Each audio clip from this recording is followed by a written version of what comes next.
In this video, bibigyan ko kayo ng isang tip. Isang tip lang, pero napaka-importante yung tip to at mapapabilis niya yung pagpadami ng likes and followers mo. But there's one catch, no? Hindi mo magagawa tong tip na to kung hindi mo magagawa yung first step. Ang first step is to make content, no? Repurpose ka ng mga content, make viral contents, any kind of content. Kung gusto mo mag-re-upload ng mga contents, mas maganda syempre na kailangan mong igawa ng edit, no? Ibahin mo yung edit. Hindi naman pwedeng black and white, no? Download ka ng video, then i-upload mo agad. It might work, pero that's not something na legal, no? I mean, di naman kasi strict sa Pilipinas, so nahayaan lang. Pero technically speaking, mali yung ginagawa nung ganung klaseng re-upload, down-upload lang. So once nagawa mo yan, ito yung tip ko sa inyo, okay?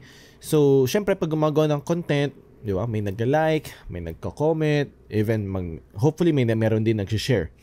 So there's one feature sa Facebook kung saan pwede mo siyang i-invite lahat ng mga nagla-like, lahat ng mga nagko-comment, and pwede mo siyang sabay-sabay i-invite.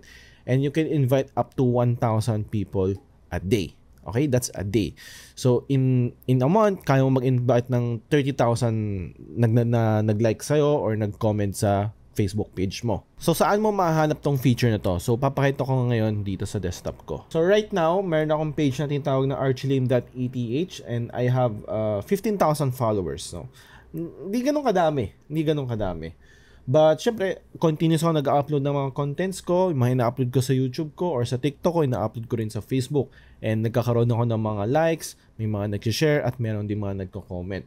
So kayang-kaya kong i-invite tong mga to, i-like yung page ko, no? Syempre, yung mga nag-like ng mga post mo, nag-comment sa post mo, not necessarily maka-convert mo siya into followers mo sa page pero pwede mo siyang i-invite. So, right now, nandito ako sa manage page ng page ko. So, punta ka lang sa Meta Business Suite. Makikita mo yan sa top left. Middle left. Magagawa mo rin to sa mobile. Though lagi ko itong ginagawa sa desktop, so hindi ko sure kung paano yung navigation sa mobile, pero kailangan mo rin pumunta sa Meta Business Suite. I think there's a separate app for it, so pwede mo i-download yung Meta Business Suite.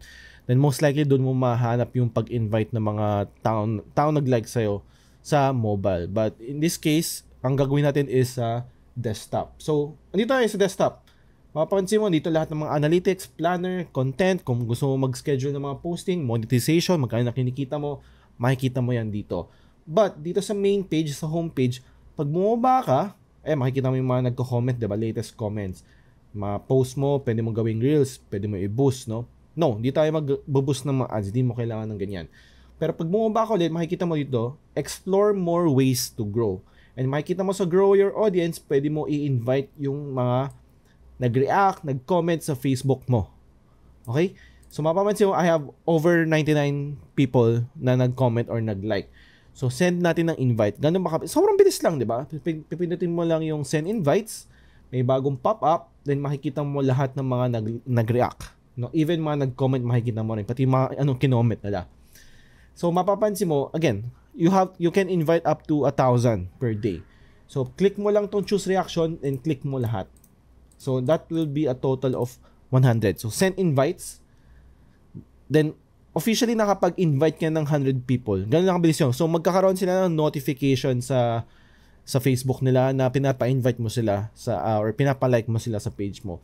So, pwede mo yung gawin yan up to 1,000. No? Combination, no? Reactions and comment. Basta 1,000 every day. So, pag naabot mo yung 1,000, nasa 900 ka na, mag-invite ka ng last 100, may pop-up na parang parang hindi man notif, parang pop-up message na sinasabi ng Facebook na last 100 mo na to and next na gagawa ko ng next na invite after 24 hours na. Ganun lang kabilis, 'di ba? Simpleng tip lang pero napaka-importante. Kasi in this way, may invite mo lahat ng mga nag-comment, lahat ng mga nag-react sa page mo ng few clicks lang.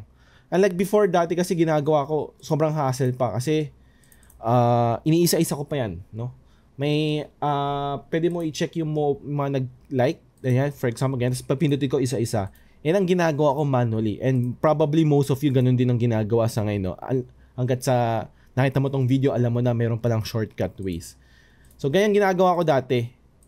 And ayun, nalaman ko yung Meta Business Suite and feel ko hindi lahat ng tao nakakaalam ng ganong klaseng shortcut na feature. So, very important na itong video to sa mga taong merong page na gustong i-grow yung page nila.